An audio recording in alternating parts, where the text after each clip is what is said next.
Assalamualaikum warahmatullahi wabarakatuh. Saya Aditya Permana, perwakilan dari kelompok 3 yang akan membahas tentang ketersediaan rumah bagi masyarakat berpenghasilan rendah di kawasan Indonesia.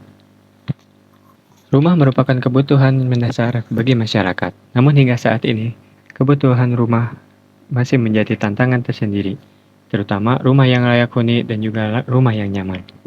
Akibatkan karena pertumbuhan masyarakat yang meningkat, juga menyempitnya lahan dan juga harga rumah yang kian melambung tinggi, mengakibatkan memiliki rumah bagi masyarakat berpenghasilan rendah cukup sulit. Oleh karena itu, dalam pembahasan kita kali ini, saya akan menyampaikan 4 kondisi yang menjadi aspek paling penting, yaitu pernyataan masalah, teori yang berkaitan, studi banding, serta alternatif penanganan. Yang pertama, permasalahan yang kami bahas yaitu adalah sulitnya masyarakat berpenghasilan rendah memperoleh rumah yang layak di wilayah perkotaan. Kondisi ini terjadi karena kebutuhan rumah tersebut meningkat setiap tahunnya, sementara penyediaan belum mampu memenuhi seluruh kebutuhan masyarakat.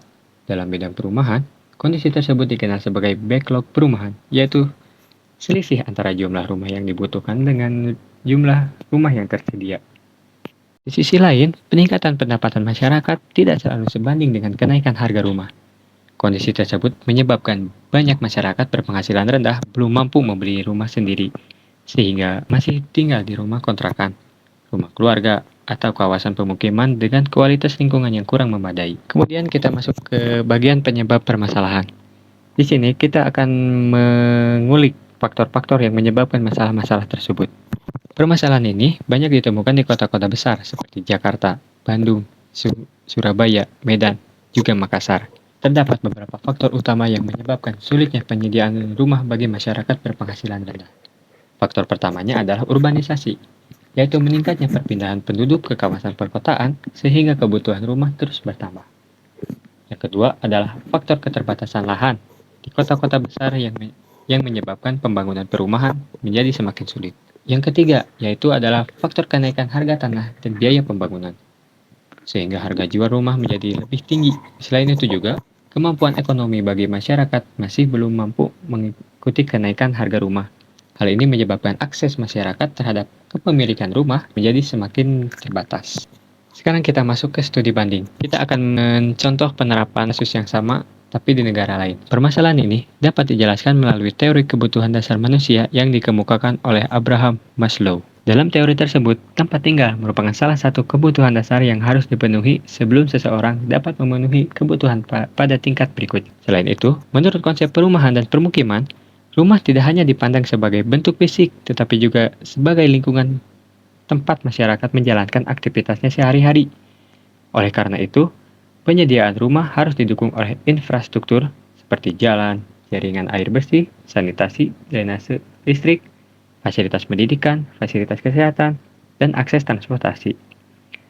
Dengan demikian, pembangunan perumahan tidak hanya berfokus pada jumlah rumah yang dibangun, tetapi juga pada kualitas lingkungan tempat tinggal. Sebagai perbandingan, Singapura menjadi salah satu negara yang berhasil menyediakan hunian bagi sebagian besar penduduknya melalui Housing and Development Board atau HDB. Pemerintah Singapura berperan aktif dalam penyediaan lahan, pembangunan rumah susun, serta pemberian bantuan pembiayaan kepada masyarakat. Kawasan perumahan yang dibangun juga dilengkapi dengan fasilitas umum seperti sekolah, pusat kesehatan, ruang terbuka hijau, pusat perbelanjaan, dan transportasi umum. Sementara itu, di Indonesia, pemerintah telah menjalankan berbagai program seperti program Sejuta Rumah dan KPR subsidi melalui FLPP.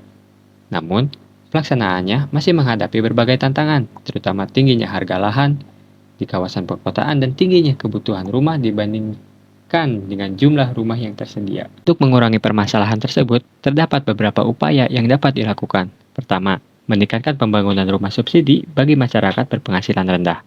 Yang kedua, memperbanyak pembangunan rumah susun di kawasan perkotaan agar penggunaan lahan menjadi lebih efisien. Yang ketiga, mempercepat proses perizinan pembangunan perumahan sehingga penyediaan rumah dapat dilakukan lebih cepat. Yang keempat, mengembangkan kawasan hunian yang terintegrasi dengan transportasi umum sehingga masyarakat tetap memiliki akses yang mudah menuju tempat kerja. Selain itu, kerjasama antara pemerintah dan sektor swasta juga perlu ditingkatkan agar penyediaan rumah dapat memenuhi kebutuhan masyarakat secara optimal. Nah, seperti itu pembahasan dari permasalahan penyediaan rumah bagi masyarakat berpenghasilan rendah. Saya Aditya Permana sebagai host kalian. Assalamualaikum warahmatullahi wabarakatuh. Stay tuned.